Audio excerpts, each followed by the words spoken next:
CoMSAA Oration.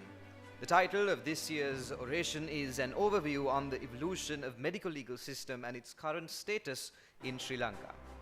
I would like to invite Professor Ishan D'Souza to introduce our distinguished orator and to present the oration medal. Over to you, sir. Professor Vajira Disanayaka, Dean Faculty of Medicine, Professor H. Sharif Dean, founder member of CoMSAA, Justice Yasantha Kodagoda, Judge of the Supreme Court,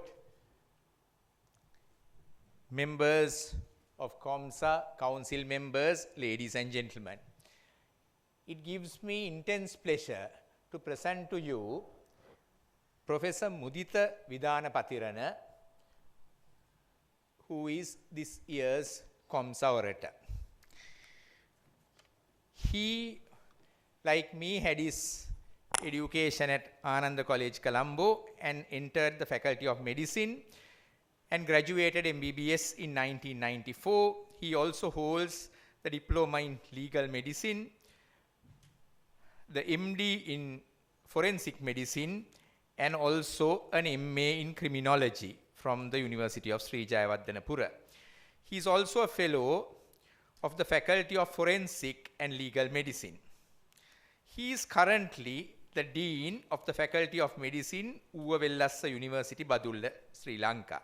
He is also the Chair Professor of Forensic Medicine of the Faculty of Medical Sciences, University of Sri Jayawardenepura.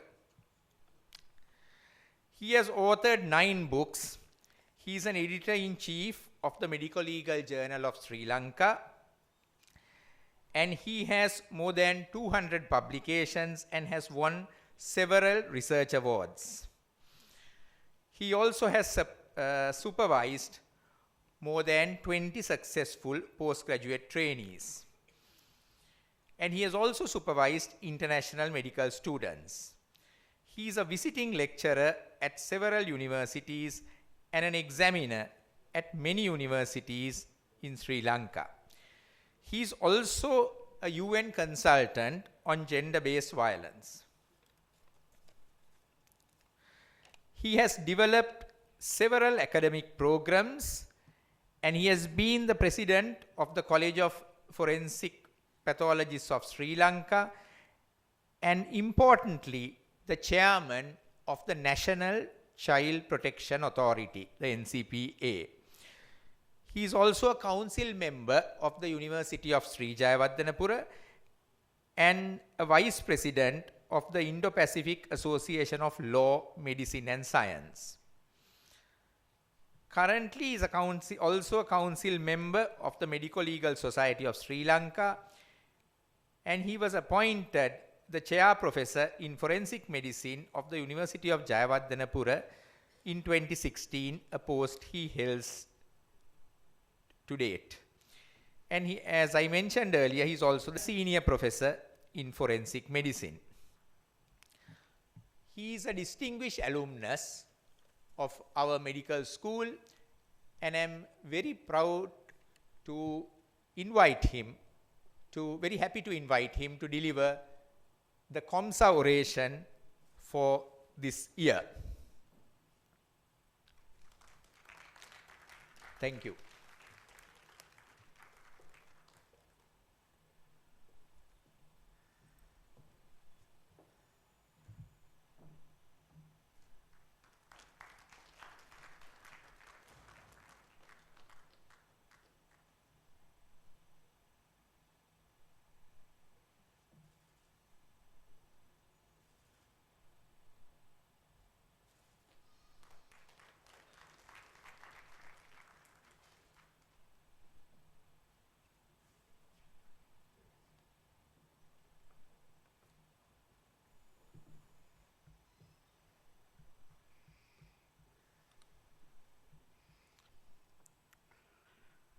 This is Crow Island, Mutwal.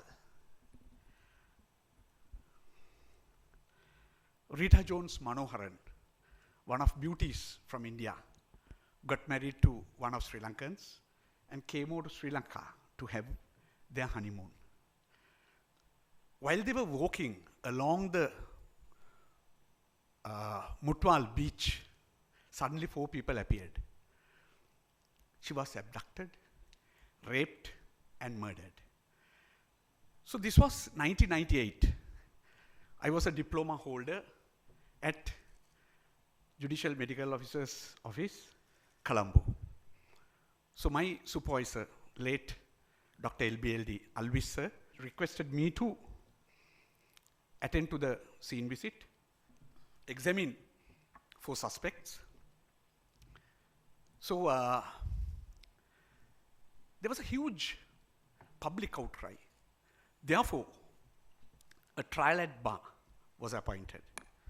I gave evidence, and one suspect was made a crown witness. He was so-called a peeping Tom. He used to watch sexual acts. He didn't have any injuries. So other 3 were at last sentenced to death. This is Rita Jones Manoharan. They appealed at appeal court as well as the Supreme Court. They reaffirmed the High Court judgment, and they are awaiting execution. So my dear friends, being a forensic expert, I have selected a topic related to my field, an overview of the evolution of the medical legal system and its current status in Sri Lanka. And I'm grateful and honored to be invited. In fact, I'm delighted to deliver the CoMSAA oration at the Colombo Medical Congress.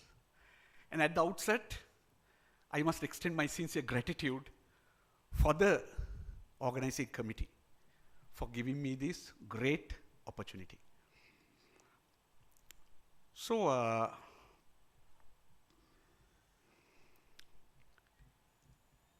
medical legal aspects. If we turn to reverse side, medical legal, it is legal medicine. It is again forensic medicine. What do you think? What's the meaning of forensic medicine? You take any subject under the sun, there is a forensic aspect. You take management, very rare, unusual context. When the knowledge of management is used in court of law, is called forensic management. You take audit. When the knowledge of audit is used in court of law, it is forensic audit. Similarly, what's the definition of forensic medicine?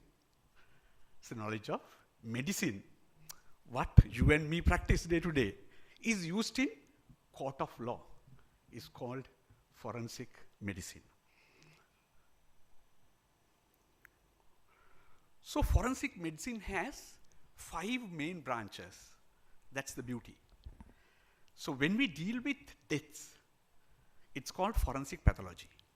When we deal with patients, it's called forensic clinicals. When we deal with poisons, it's called forensic toxicology. When we deal with investigations, it's called forensic science. And we are the experts of not laws and ethics, but forensic laws and ethics.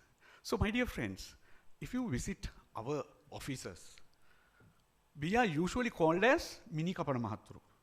But in fact, unlike other consultants, we are the only set of consultants who visit almost all the wards in the hospital. Others, they visit only to their ward. We visit all the wards. After 1 month of work, we get about this much thick files on clinical work and about this much work of forensic pathology. So, we'll move forward. I just wanted to compare with the international scenario and local setup. Comparison of the evolution of medical legal system in the world and in Sri Lanka. Yes, prehistoric era. What do you mean by prehistoric era? There had been no written history, only archaeological history. Findings are there. You take first archaeological evidence of use of medicine in the world. What do you think? It goes back to 60,000 BC. See, burials of the Neanderthal, Sharinda cave in Iraq. There had been evidence of use of medicinal plants like mellows, all that. So, comparative to world in Sri Lanka, not that bad. Even that is 15,000 BC. You all know. What do you see here? It's Balangoda man. Homo sapiens, Balangoda genesis. So there are evidences. You can see fractures and alignment of the fractures. That's the use of medicine in Sri Lanka. So ancient era, what do you mean by ancient era? There is written history. So documented history of code of medical ethics. You all know this definitely in the world. What do you think? Can someone guess? Code of medical ethics? It's none other than Hippocrates. This is 460 BC. Hippocratic oath. That's why he is considered as father of medicine. So in Sri Lanka, comparatively, we are not that much late. So these are inscriptions. No? These are inscriptions made 243 BC by King Devanampiyatissa. This has huge influence by the Buddhism. Buddhism was introduced in 243 BC. So, modern era, the first post-mortem demonstration done in a university in the world, it goes back to 1404 to Austria, Vienna. In Sri Lanka, it's little late. The documentation confines to 1951. Why? The first faculty of medicine was, the first department of forensic medicine was inaugurated in 1951 in Faculty of Medicine, Colombo, under Professor G.S. W.D. Seram. So, but no photographs are unfortunately available for me to share. So, Kandyan Kingdom comes 1469 to 1815. So, we'll move to Dutch invasion. Why? There's huge impact, no? What's the medico-legal value? Roman Dutch law. They introduced the Roman Dutch law. So, even that era, Sri Lanka had a huge advancement in warfare. So, our documents say King Rajasingha II had cannons attached to their carriages and used. Then, British colonial period started in 1815 to 1948. We were under British. So, formal prison system was created by British. Not that late. They, just after conquering Sri Lanka, they started prisons in Sri Lanka. Especially 1815, the Colombo prison. Have you seen this one? Where is it? This prison cell is a monument now. It is situated near World Trade Center. This is the place where the last Sri Lankan king, Sri Vikrama Rajasingha, was detained by British. And now it is just a tourist attraction. So it led to the development of extension of prisons in Sri Lanka. In 1841, extended to Velikada prison. It's the largest prison in Sri Lanka by now. This is Velikada. Then 1818, it's Ahelepola Walauwa. What is Ahelepola Walauwa? Is it a prison? No, it's a Walauwa. You know, I came from Uva. In 1817, Uva people had a huge rebellion. But that rebellion was defeated vehemently by Robert Brownrigg, then governor. What did he do? He killed all the males, killed all children, set fire paddy fields. No virgin villages in Badulla or Uva.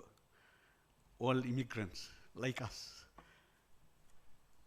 So, What happened? 53 people were arrested from Uva and detained in Kandy at Ahalepola Walauva. That was the first prison in Kandy, including Ahalepola Nilame. In his residence, he was detained. So it was extended to later. Now it's a tourist attraction, heritage. So 1876, Bogambara prison was introduced to Kandy. However, it was closed in 2014. Why? Now, Victor Mari Hugo, අපි දන්නවා කවුරුත් මනුතාපය, author of මනුතාපය, he mentioned, when a school is open, you can close a prison. That's not the real reason for closing of Kandy prison here. Why? What's the reason? Because its situation, it was heart of Kandy. It was in the city center. They wanted to clear traffic. So now the newest novel one is at Pallekali from 2000. Then modern hospitals were developed by British.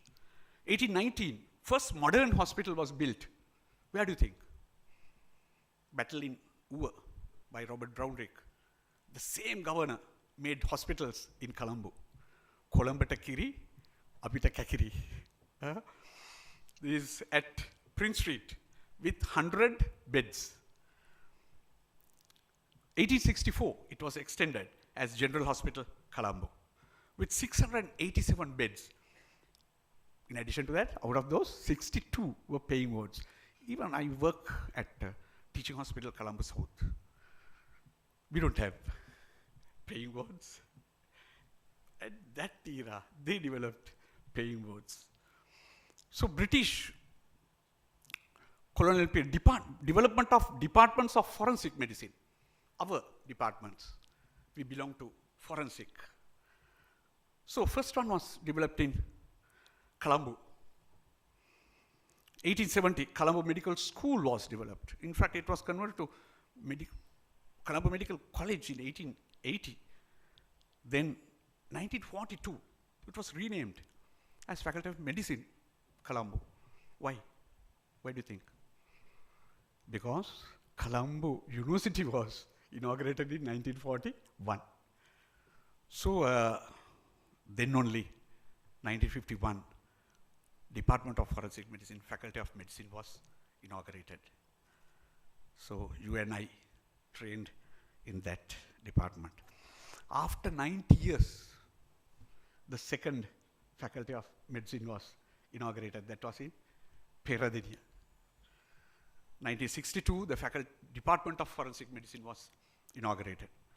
Then USJ, where I work, that is in 1993, sixth Department of Forensic Medicine was inaugurated. And finally, the newest one, latest one is the 12th one, that is Department of Forensic Medicine, Uvavellasa, where I work now. I have been released on national interest to develop this place, to help to develop this place. Then development of formal post-mortem investigations is the beginning of my oration. 1883, Criminal Procedure Code, and with that, the coroner system was introduced. So 1887, first magistrate-ordered post-mortem was done. There were colonial surgeons. So Dr. R.C. Aldens, according to Sri Lanka Medical Journal, it says. So 1904, Government Analyst Department. There are members of Government Analyst Department here today. So it was inaugurated. So we get done our all investigations from them. Then 1919, a mortuary and a postmortem room was added to General Hospital. Then with the expansion of the hospital in Sri Lanka, we got enough and more DMOs, district medical officers. So the medico-legal duties were given, delegated to all DMOs in the country.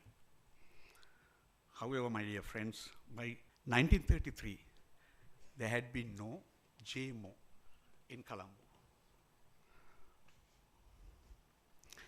However, there was a murder. Death occurred in Duff House in 1933. What is Duff House? It's Bagatale Road, Kolpiti. The name of the house was Duff House. Just very simple. The family was Seniviratna family. Was a lawyer. Family had 3. Suddenly wife died. Scene visit was done by family physician, S.C. Paul. You all are aware about this physician. Cause of death was given as natural. Then embalmed by Milroy Paul. So you must be knowing, he was the first professor of surgery at last. Milroy Paul became the first professor of surgery in Faculty of Medicine, Colombo. So, suspicious. Body was buried, but there was a suspicion. Why? Extramarital affair, as usual. No? This lawyer had an extramarital affair with a beautiful servant at home called Jessie. So, exhumed. And postmortem was given to a DMO, no JMO, unfortunately. Right? Then what happened? So, Dr. Nair did the autopsy. High Court imprisoned, sentenced. They appealed. Acquitted. What do you think? Their experience, knowledge might not have been sufficient, to substantiate such level of integrity. So, outcome of this case. What's the outcome? Postmortem was done by a DMO. No JMO Colombo. So, British realized we should introduce JMO Colombo post to Colombo. 1935, first JMO was appointed to Colombo. He is none other than Dr. S. Sinnathurei. Here is Dr. Sinnathurei. In 1937, as you mentioned, Sri Lanka's oldest medico-legal society was inaugurated. Our sir is here, Jasanta Kodaguda, Honorable Supreme Court Judge. He was previous president in our society. I am one of council members. It was inaugurated way back in 1937. Who was the first secretary? Whom do you think?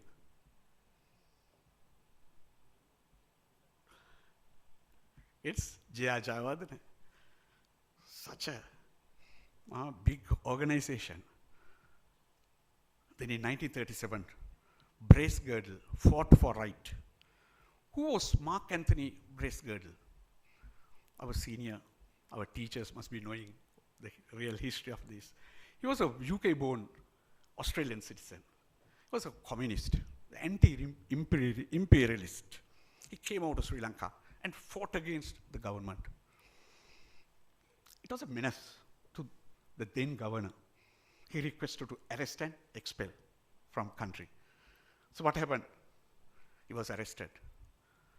So in 1937, the May Day rally, the main slogan was what? Release Bracegirdle. Habeas corpus was presented to High Court. Who presented it? Colinda de Silva and J.R. Jayawardena. Bracegirdle was released. So it was the first reported triumph of human rights cases in Sri Lanka. So it came as a book in UK, The Bracegirdle Incident. We got our independence, 1948, February 4. So 1948, September, there was a murder. Do you know about Porogama case? Anyone knows about? Just say, any clue about Porogama case? except our senior, our teachers, they know very well about this. So why is it important? Attempted to conceal the murder. One of the most brutal murders. Why? There was a 3-member family. This person and 2 accomplices. They killed the whole family. Dismembered, burnt and buried. Did they stop that level? No. Exhumed, took out after 6 months. Grounded, burnt again, reburied. Can you just imagine? Huh? So extramarital affair. Is it true? Huh? Is it common to this era also? During colonial period, my dear friends, there had been a judge. He didn't know any single word. He knew only 2 words. During the court cases, he used to ask only one thing. Kauda gani? See? Very reasonable, no? Again, extramarital affair. So Ebert Silva, he was the SD of the Porogama estate. It was a 50-acre land in Alpitia. So he carried a double-barrel gun. There was a family, Muthusamy, baby Nona, and 7-year-old daughter. Muthusamy was a punter, used to play burwa at night. He was a real burwa. Sorry to say that, because this person, Ebert Silva, used to go to this place at night. What happened? Baby Nona got pregnant. In one unfortunate day, whole family went missing. What happened? Found only skull and few bones. Unfortunately, to send these bones, there was no Department of Forensic Medicine in the Faculty of Medicine, Colombo. By 1948, no Department of Forensic Medicine. So where did this send? To this place. Sent to the anatomy department. Fortunately, there was a huge, very competent professor of anatomy. He is Professor Chanmugam. Yes. He analyzed and identified, and at High Court, defended by state-appointed attorneys. Whom do you think? Always Colinadi Silva. So our sir is here, Professor Mohandi Silva. Sir told one of his relatives. Sir, then appeal court. Case was appealed, again reaffirmed. Outcome of the case. What's the outcome? 1951. This had influenced to establish the Department of Forensic Medicine of Faculty of Medicine, Colombo. First professor was Professor GSWD Seram. So he was an expert in assessment of time since death using rectal temperature. 1951, in the same year, a pathetic case occurred. It's called Sathasivam. Everyone knows, even very young students, they know about Sathasivam case. Who is this Sathasivam? He was one of famous cricketers, best ever produced cricketer in Sri Lanka, some say. So he captained Sri Lanka in 1948, and he played to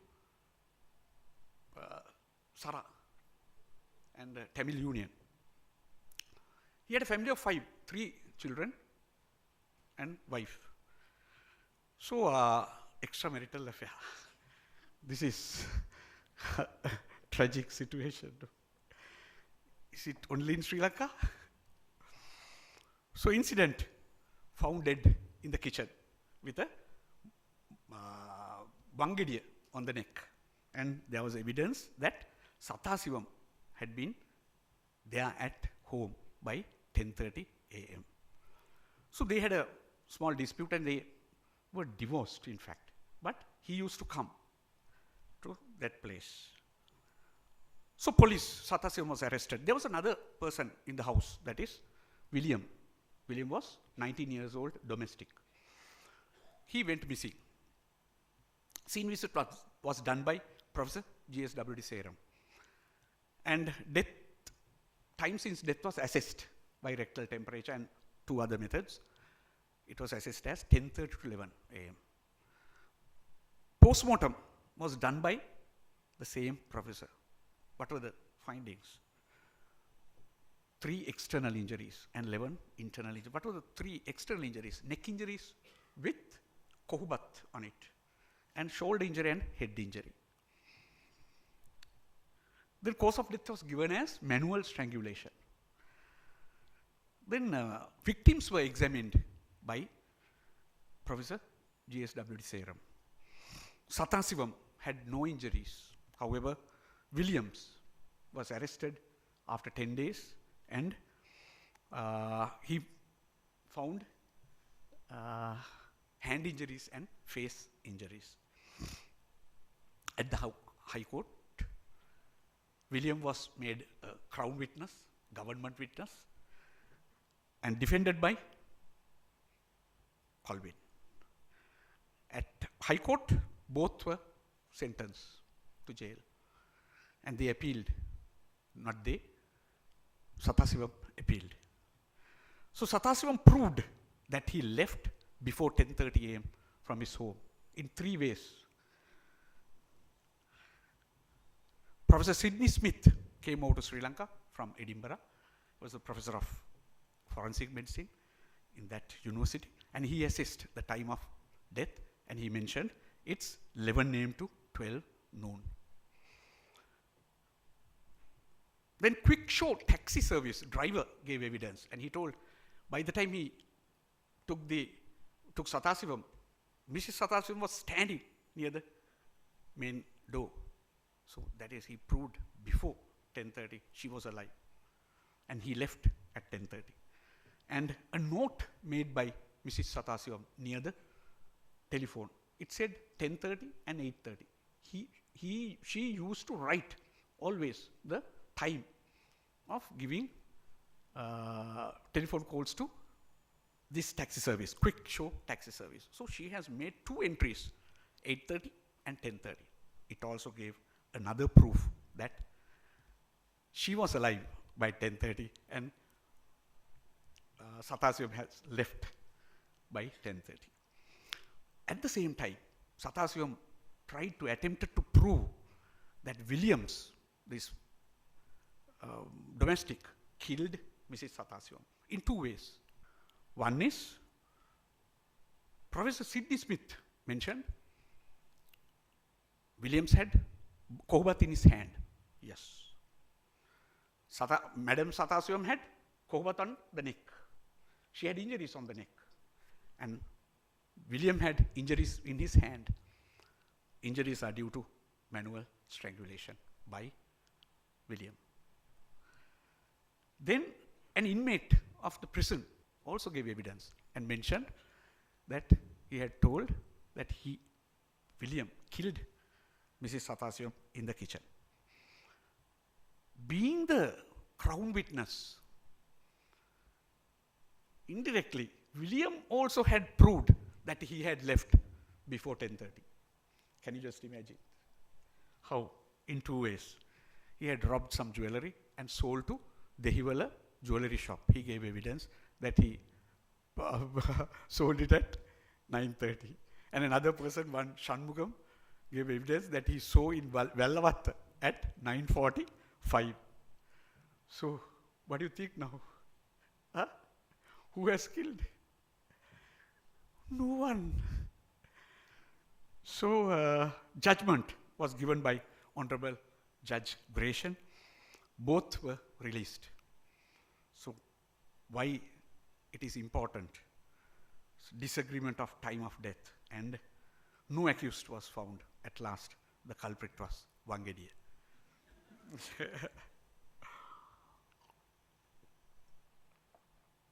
1959, Adeline Vitharana case.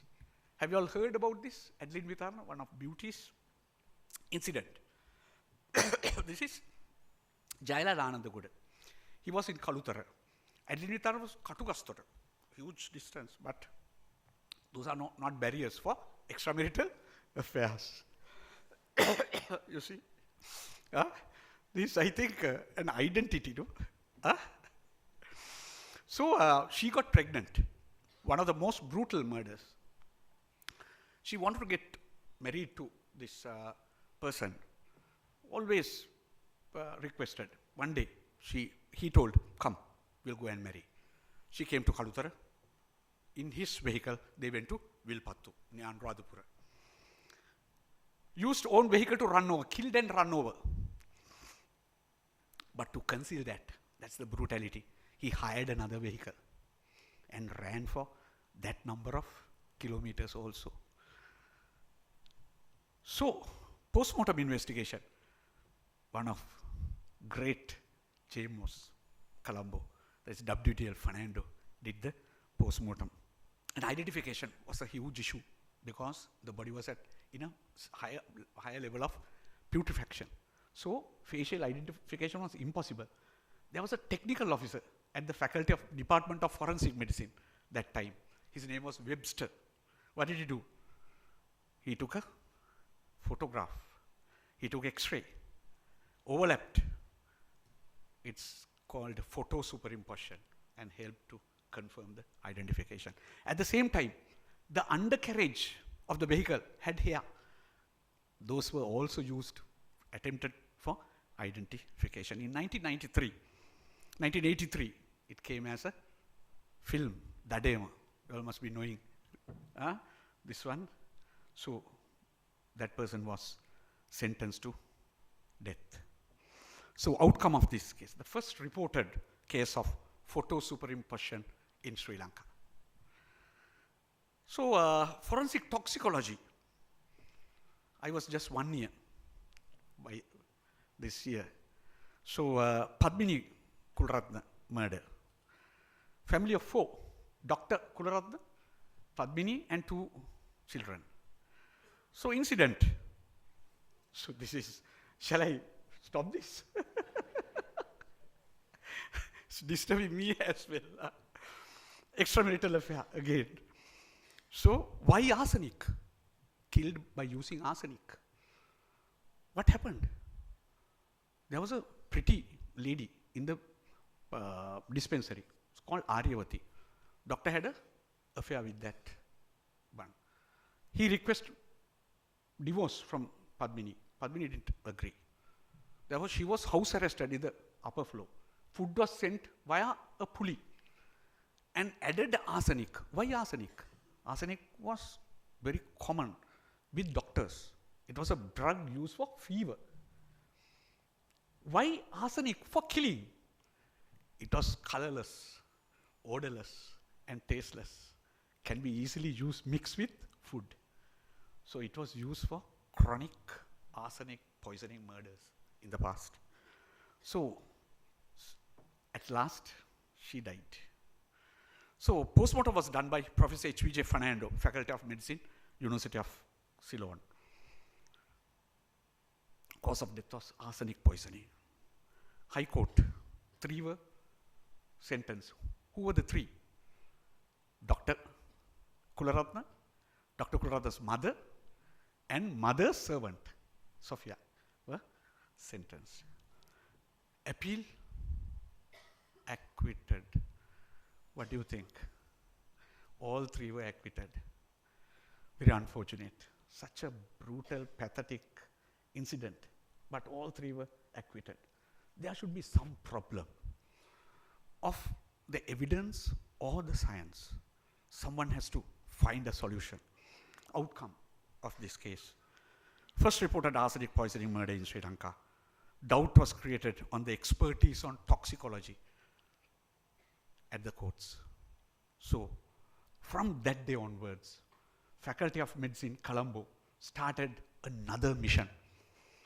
What?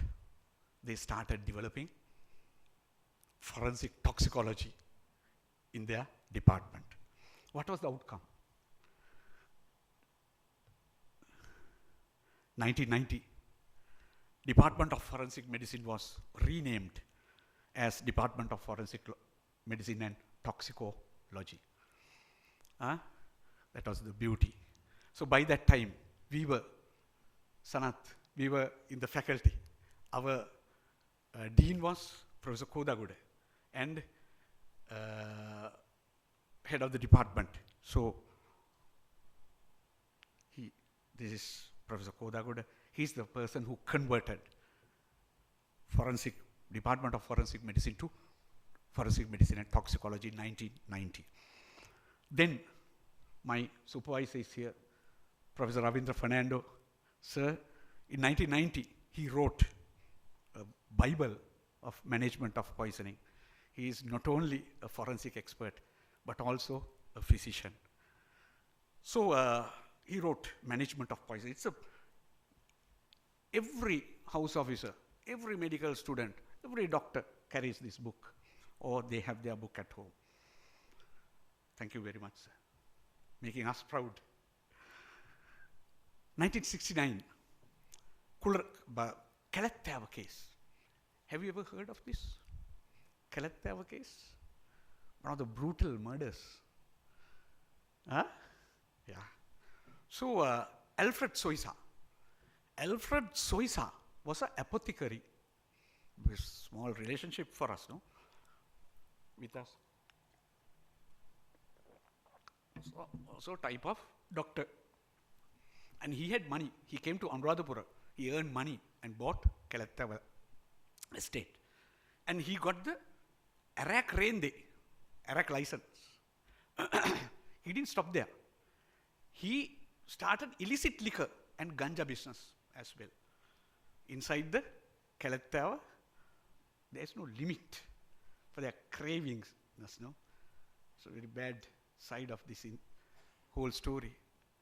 He did not allow anyone to leave this estate. Do you believe? Anyone, when they asked to leave, what did he do?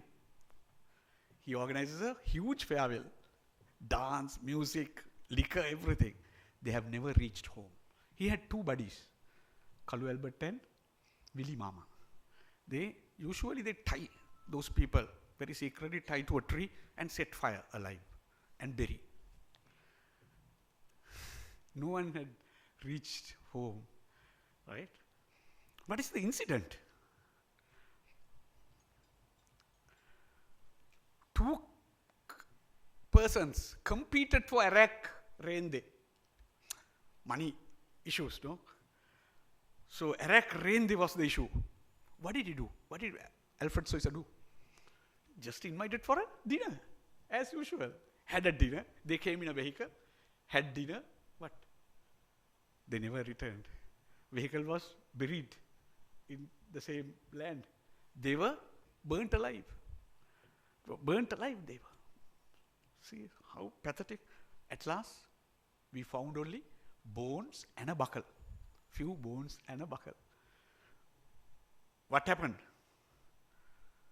Anthropological analysis was done by this genius, J.M.O. Colombo, W.T.L. Fernando. He gave huge, very strong piece of evidence. Human, he identified as human by vascular markings of the skull bones, and identified as male, and identified ages. And the most important evidence was he identified these as perimortem burns, not post-mortem burns. Evidence of burnt alive. That was the beauty. So, courts, all three were sentenced. What is the message? Why is it important? Can you just think about number of murders he had done? No one knows. Don't know the number of deaths, murders occurred. 1978, I just entered to Ananda College, grade 6. So by that time, we could remember these few cases. 1978, Matthew Pierce, double murder. So incident was Reverend Matthew Pierce, and they were in their 60s, old couple. And they were practicing in Galpalli, near cardiology, very nearby. And a couple came for prayers. They were in their 30s. Russell Ingram and Delrin Ingram. So, I'm going to stop this. Again, extramarital affair. What happened? Reverend Matthew Pierce requested Delrin to become his secretary. And at last, what happened? 1978, Russell Ingram died. So, intern medical officer was Dr. Mohandi Silva. Now, our Professor Mohandi Silva sir is here with us. We are very grateful and glad, sir. He was the intern and suspected insulinoma in the surgery ward. A pathological postmortem was done by Dr. H. Sharif Dean. Sir, you are also here, our surgery professor. But unfortunately, in fact, there had been no insulinoma. It was a negative autopsy for them. 1979, Eunice Pierce also died in the same manner. Who was the intern medical officer? Terence De Silva. You all aware about this. Who is this? DGHS, no? He was once Director General of Health Service. He ended his career. So, informed then Dr. Dayasiri Fernando. He became the second Dean of Faculty of Medicine. And Dr. Nanekar. So, they informed to CID. And a medico-legal autopsy was ordered. So, postmortem was done by Genius, WDL, Fernando, J. Mokalambu. 1984, both were convicted. Then they were pardoned and they all died. And 2015 became a book by Professor Ravindra Fernando. So you have done enough and more for this field. Murders at the Vicarage, the Matthew Pierce case. And it came as a film. According to Matthew. So actors were Alston Koch and Jacqueline Fernandez. Why is it important? First reported double murder using oral hypoglycemics. 1978. Have you heard of this case? Murder by umbrella? Yeah, students, have you ever heard this? No. So these are political murders. You have to study. You don't need suicide bombers. You don't need firearms to kill. These are the methods. Just we'll go through it in one slide. He was George Markov, a dissident from Bulgaria. Went to London and he worked for BBC. While working in the BBC, he criticized Bulgaria. Bulgaria, a communist country, decided to kill. While he was standing to take a bus, he felt a small knock on his thigh. He didn't notice. He got into the bus, he felt feverish, then got admitted to hospital. On the fourth day, he died. At the autopsy, they did x-rays. They found this, a pellet metal bowl with 2 holes, and they swabbed the holes. They found one of the world highest level poison, that is resin, was found. Is it a rare one? No, it's available in everywhere in Sri Lanka. Enderu.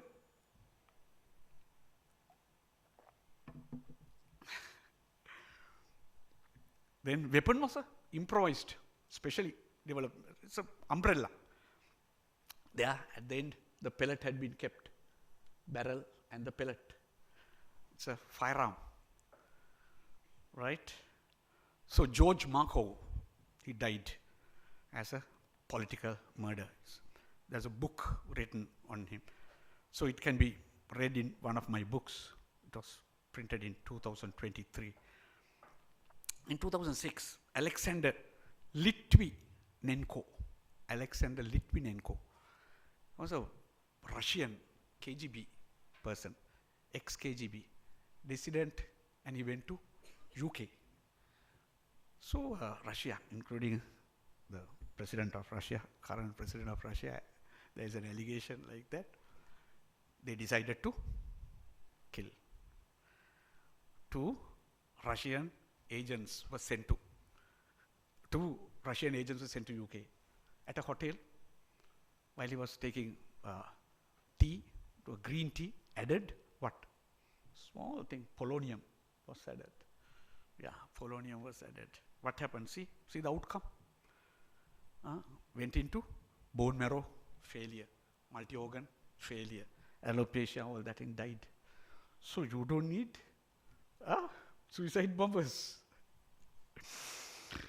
So 2017, Kim Jong Nam. Who is this? තව නමක් අහලා තියෙනව නේද ඔය වගේම? Kim Jong Un is the president of North Korea. He's the half brother of Kim Jong Un. So he was another dissident. He was living in Malaysia. While in Kuala Lumpur airport, he was killed. How? Bomb? No. Just swipe the nose with what? A nerve gas called VX. Those are organophosphate nerve gases. We died very quickly. So,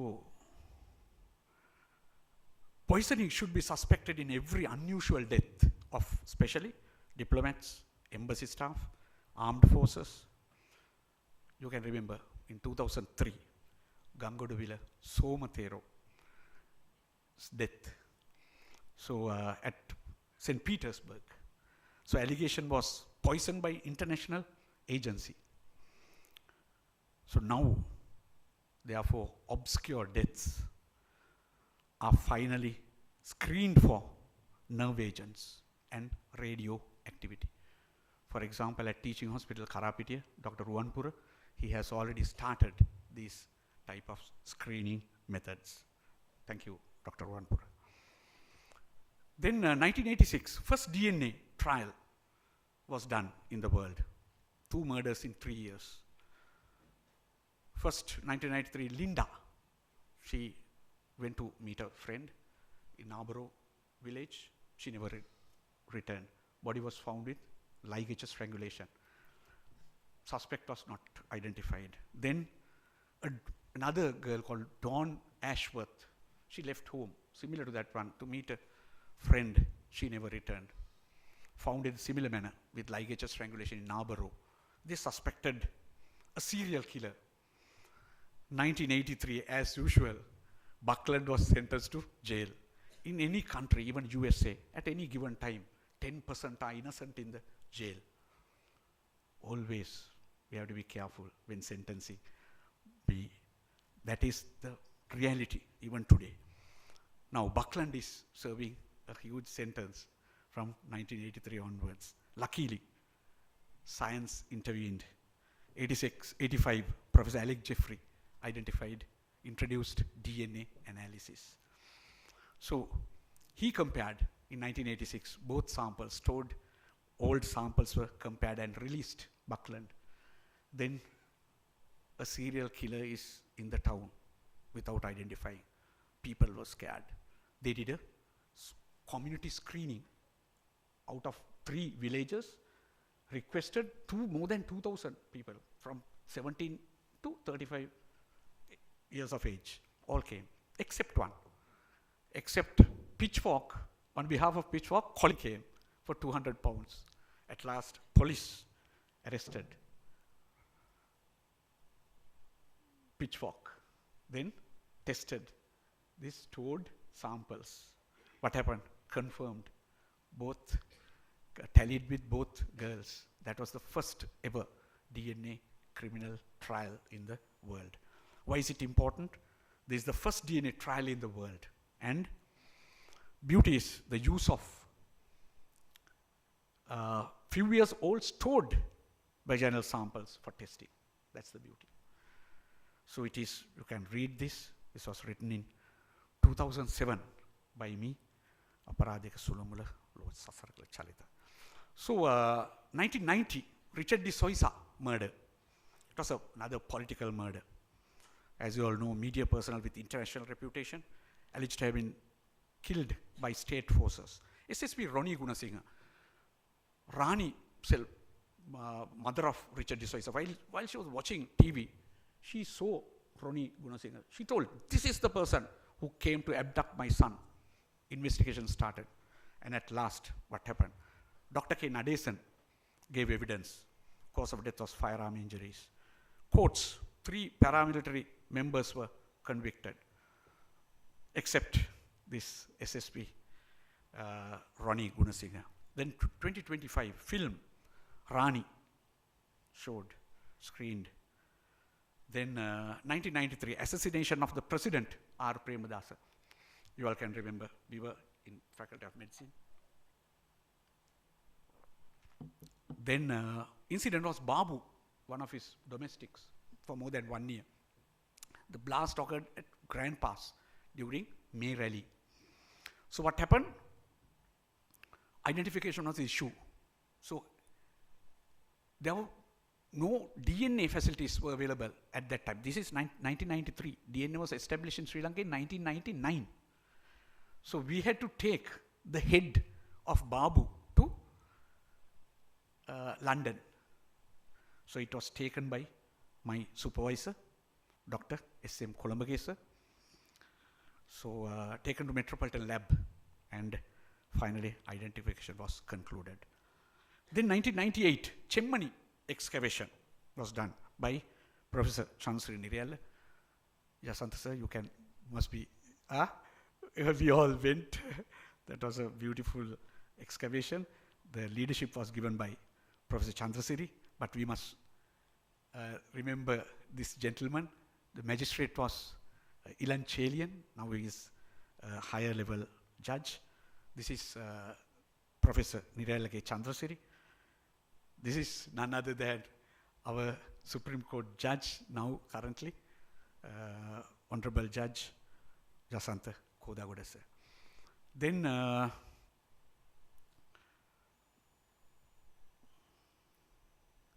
1998, first airplane wrecks investigation, Lion Air Antonov 24 disaster. It was blasted near Iranathi Island.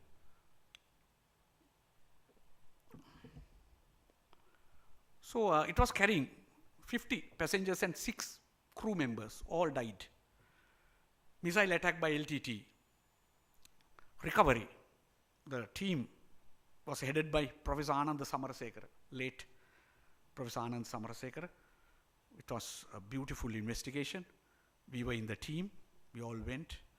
So then we recovered this wreck. We identified clothes, personal items, teeth, bones. Then identification of individuals by 3 methods, clothes and personal items, and see the reactions. When they were shown, they identified their relatives, and confirmed by forensic anthropology, bones, and odontology by teeth. And DNA analysis was also suggested. So 18 more excavations have been identified in Sri Lanka. 2 have already started.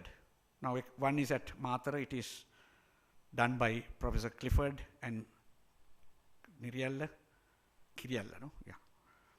Then Batiklu by Dr. Sriyantha and Tharanga De Silva. Yes.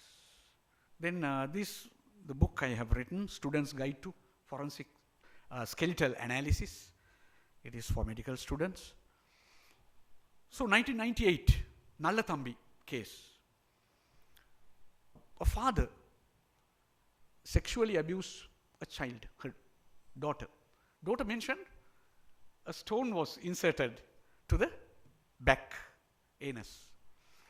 So I was the JMO examined. I reported the injuries, but I couldn't interpret children's language. So I sent the child to one of genius psychologists in the Faculty of Medicine, Colombo. She is none other than Professor Pianjali D'Souza.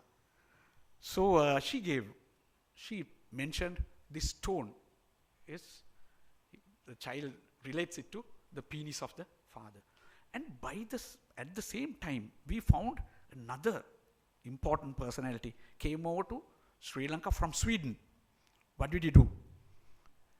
I sent this child and all the reports to this forensic psychologist, special forensic psychologist from Sweden. You can remember Professor Priyanjali. And she also gave additional report. We combined both, attached both and sent to courts. The prosecutor was S. Thuri Raja. Now he is one of Supreme Court judges. So why is it important? So highest serving sentence, even today, South Asia, highest serving sentence for a child abuse case is this one. It was given 35 years of imprisonment. Even you kill 80 people, you will be given 200 years, but you have to serve only for 20 years. This one, it was given 35 years of serving sentence. So 1998, NCPA, National Child Protection Authority, was established. The first chairman was Professor Haren Silva. I did my internship under him. Then 2019-21, the 9th chairman was myself, and current deputy chairman is one of our members, Professor Clifford Perra. So 1999, first criminal DNA trial in Sri Lanka. Why is it important? It took 12 hours to scrutiny to validate DNA as an identification tool. Then led DNA evidence for the first time in Sri Lanka. Incident, Lalanadasa family, 6 murders of Lalanadasa family by Amaradasa family. How did they kill? One had strangulation, 4 had cut injuries, 1 was raped and hanged. Very brutal kind of murders. Then postmortem was done by Dr. Nilukshi Abesing and Dr. S. Niranjan of Faculty of Medicine, Department of Forensic Medicine, Colombo, and DNA was done by Dr. Maya Gunasekara of Colombo University. Courts, 6 were sentenced to death. So Sri Lanka, by this time, Sri Lanka signed to UN Convention in 1996. Therefore, thereafter, we haven't hanged anyone in Sri Lanka. So hanging has been stopped in Sri Lanka after 1995.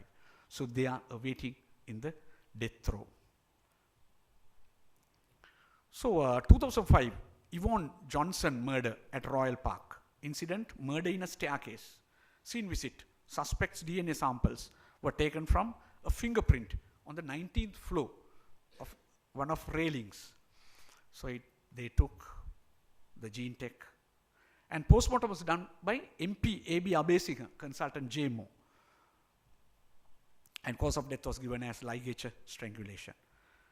And DNA evidence, Professor Maya Gunasekara, and convicted. Why is it important? 2019, presidential pardon was given. Suspect left to Singapore. He never returned. But in 2024, it was reversed by the Supreme Court. So 2006, killing of 17 of Action Against Hunger, INGO. Can someone remember this case? Killing of 17 international non-NGO personnel. This was at the initiation of war from 2005 onwards. 2006, Mahavir Laru, can you remember? Mahavir Laru and Mulathiv were captured by LTT. People couldn't move out. Therefore, the 17th is Action Against Hunger were trapped in Mulathiv. They couldn't go anywhere. After 1 week, when operations were done by State Army, and they found these 17 deaths, they were taken to Trinco.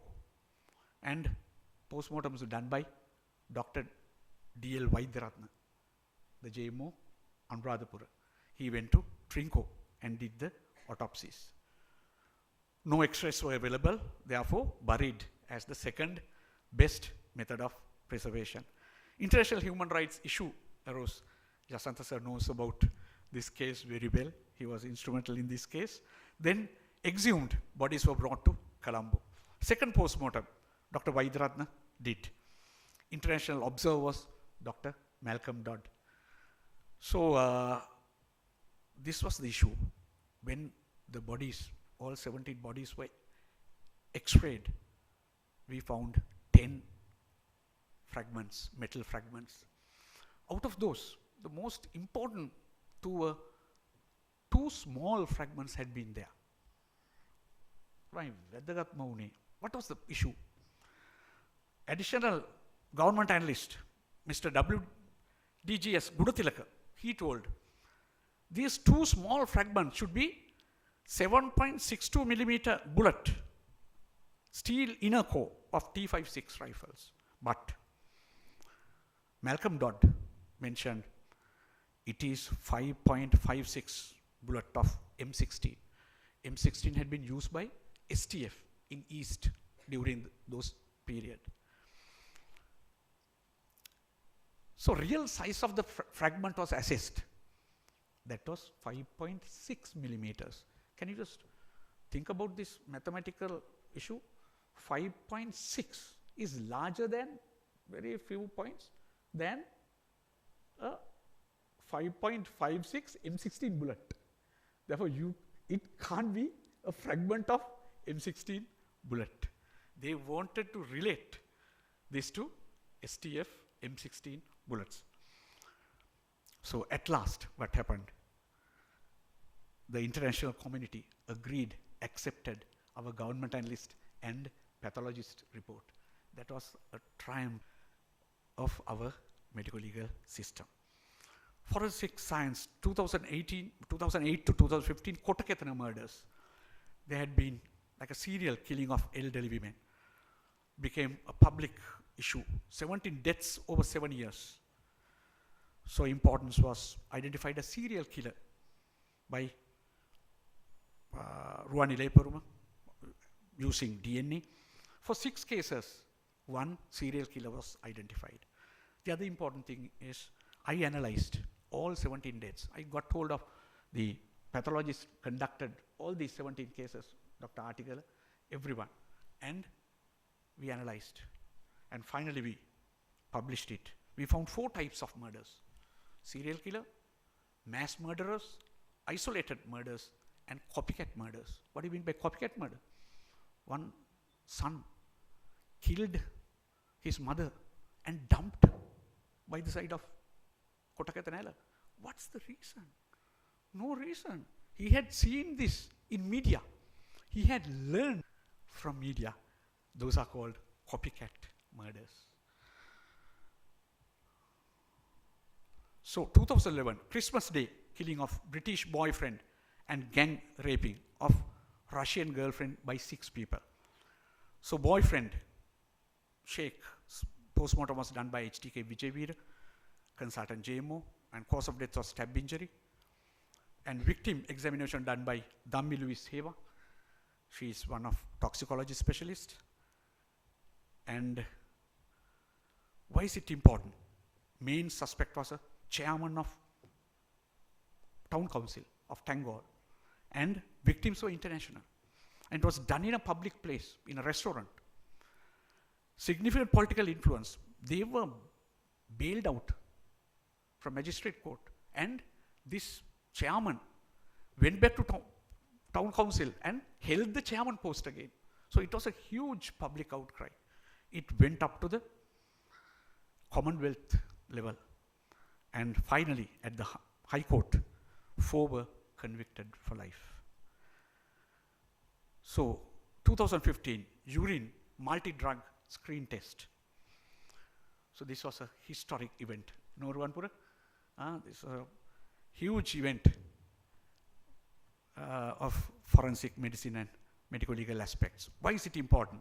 Up to that level, in the past, we didn't have any screening test for toxicology. All the samples were sent to government, and it took very long time. So he introduced, Dr. Ruwanpura introduced a screening method. Now we can screen for 13 drugs at any given time, from Jaffna to Colombo, east to west. Any JMO's office, we have these test kits. So In 2015, it was introduced by Dr. Rohan Ruwanpura at Teaching Hospital, Karapiti.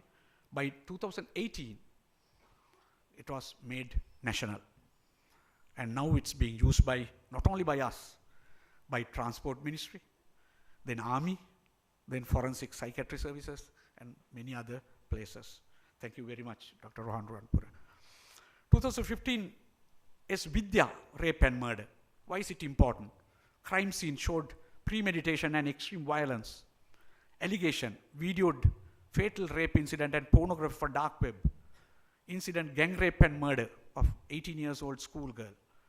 Postmortem was done by our friend U. Mayoradhan, consultant JMO, Teaching Hospital, Jaffna. Cause of death was strangulation.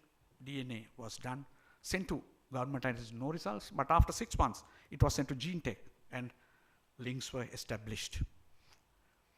And High Court judge was Ilan Chalian. I just wanted to show his photo. So he went with us to Chemmani. So 9 arrested, only 5 sentenced to death, including Swiss Kumar. There was a small issue, 9 arrested, but 5 sentenced. So dire need of national DNA database is suggested. It is available in UK since 1995. So 2018 facial reconstruction in Sri Lanka. Why is it important? Labs are loaded with unidentified skeletons. The last resort is facial reconstruction. Then publish this model in media. Some relative and friends can come forward. Then from them, we can request for primary identifiers. Those are DNA, fingerprints, X-rays, and dental records. And from that, we can confirm. So this study was started in 2014 with University of Colombo School of Computing and with consultant radiologist, National Hospital, Colombo, Dr. Pallevat, and myself. And we concluded, and this was established in Sri Lanka. So 2020-21, histopathology of COVID-19 deaths. So why is it important? COVID-19 pathology was new to the world. Clinical pathological analysis is very important, and forensic studies. Research was started, luckily, in Teaching Hospital, Karapitiya. Over 350 deaths were subjected to research by Dr. Samadhi Dandini Arachi. She is here today, and the team. And black fungus was identified, confirmed with histopath and virology. Post-COVID vaccination thrombosis following AstraZeneca vaccine, identified by, again, macro and histopath. So that was a triumph in forensic medicine in Sri Lanka. So 2022, Dinesh Shafter murder.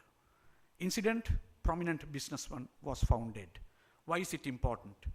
First JMO, preliminary report came as strangulation and a homicide. Then the same pathologist gave another cause of death after about months' time. Same pathologist changed it to a suicide. That was very pathetic. Don't know. Then second autopsy was conducted by a panel, and they also had a divided opinion. 4 came as homicide and 1 suggested a complex suicide death. 2025, last retrospect, that is drug addict with abnormal behavior. We all did it, Dr. Ruwanpura, no? In 2025. Why is it important? Arrested by Velikada police and admitted to IDH and died. What was the problem? First, post-mortem was done at IDH. It was an unnecessary issue. Non-fatal injuries, but he didn't do drug screening. Screening kits were available everywhere in the island. He could have borrowed it from the next station. I'm not criticizing, but he missed it. Therefore, a panel was appointed and a second post-mortem had to be done. What to do? Then second autopsy, expert panel, 5 members, including myself, we did it. and non-fatal injuries, yes, but multiple drugs of abuse, amphetamine, methamphetamine, and cannabis were positive. We have sent for quantification and reports are waiting. Then we can complete it. Do you know Captagon? This will be the next crisis in this world. Have you ever heard Captagon? Have you heard about al-Bashir, Syria president who was toppled in 2024? He was a doctor, ophthalmologist, was an army personnel. He came to power in Syria. That's the danger of medicine. He combined amphetamine with theophylline, that is Captagon. Now, Middle East is drowned with Captagon. Now it will very soon, it will come to India. When it comes to India, automatically it will be in Sri Lanka. This will be the next disaster. So,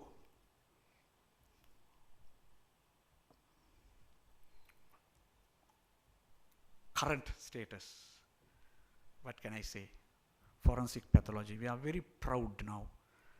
We deal with deaths, not only by JMOs, we have several special interests.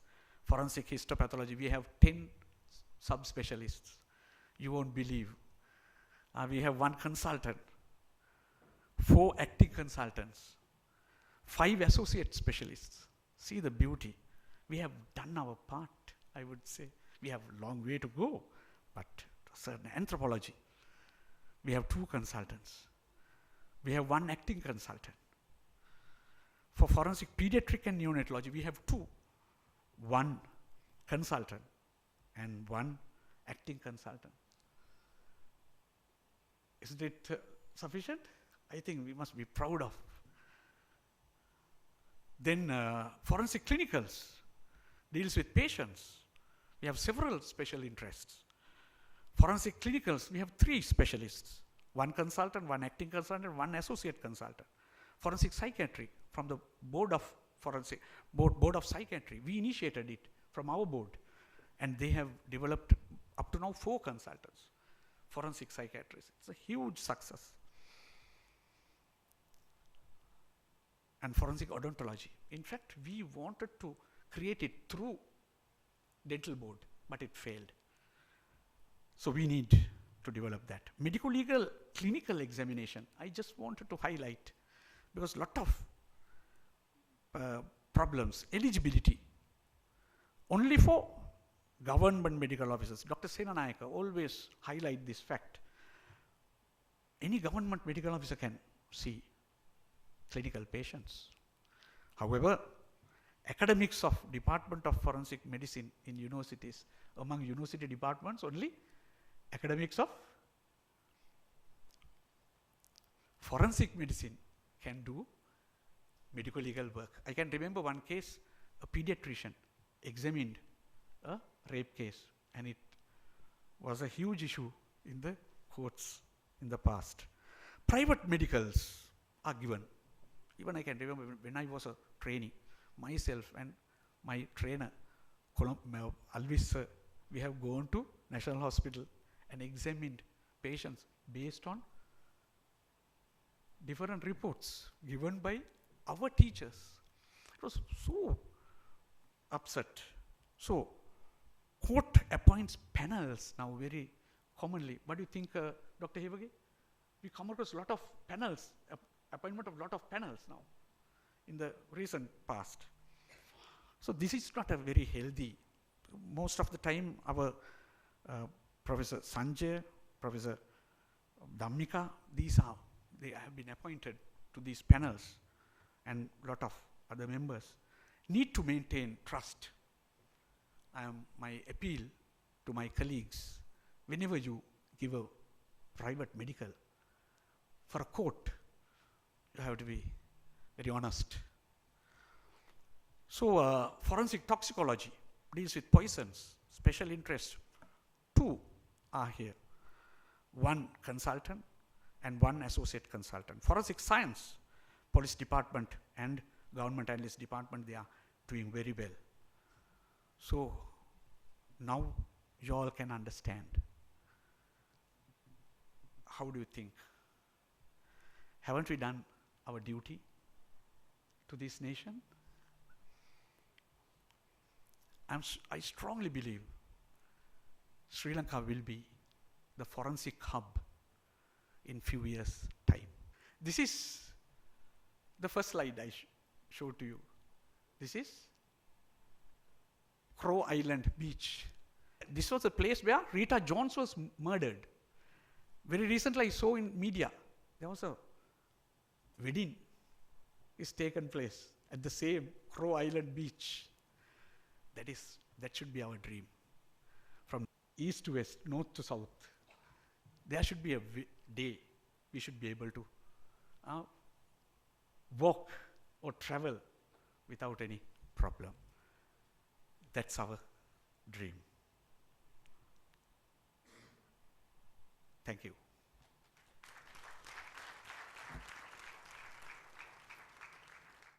As we now reach the end of the Colombo Medical Congress 2025, I would now like to take this opportunity to invite Dr. Tushan Gunaratna, the Joint Secretary of CoMSAA, to deliver the vote of thanks. As the Secretary of the CoMSAA, as well as the Joint Secretary of the CMC, it's my proud honor that's bestowed upon me to deliver the vote of thanks. I think tonight is the closing ceremony of a CMC 2025, 2 days of a lot of hard work. And having initially seen the performance of the students, I think the whole culmination of the closing ceremony was a brilliant oration that we were able to witness today. And I must thank, on behalf of the CoMSAA, Prof Muditha, for your presence today, for accepting our kind invitation initially, and for delivering an oration. I think most of us were enthralled. All of us were enthralled from the beginning to end. Orations on forensic medicine, I don't think come too frequently. But having seen one and being in the audience of one, it was absolutely enthralling, I must say. And I have no doubt that there are students at the back who were sitting here today who would have been inspired by oration and will take on forensic medicine and will one day quote this oration you read today as what inspired them to join forensic medicine. So thank you, sir, for your oration and for your presence today. I think it's not simply an oration on the evolution of forensic medicine, but I do believe it is also fittingly a celebration of CoMSAA and the alumnus, the celebration of the Forensic Medicine Department and Toxicology of the Faculty of Medicine of Colombo, see how it has grown and evolved, as well as throughout you have highlighted proud sons and daughters of the CoMSAA, of the Faculty of Medicine through all your slides, who are here in the audience, who have been gone beyond, but and it's an honor to have been witnessing those people on stage and in your screen as well. So thank you, sir. As gentlemen, CMC 25, it's a collaboration, joint effort between the Alumni Association as well as the Medical Faculty of Colombo. And Professor Vajra Disanaika, the Dean of the Medical Faculty, has been a strong forefront in guiding us and ensuring that the CoMSAA works in his privileges, in his responsibilities, and guided the faculty to where it has been. And we're very grateful and honored, sir. Justice Asantha Kodagoda, thank you, sir, for your presence.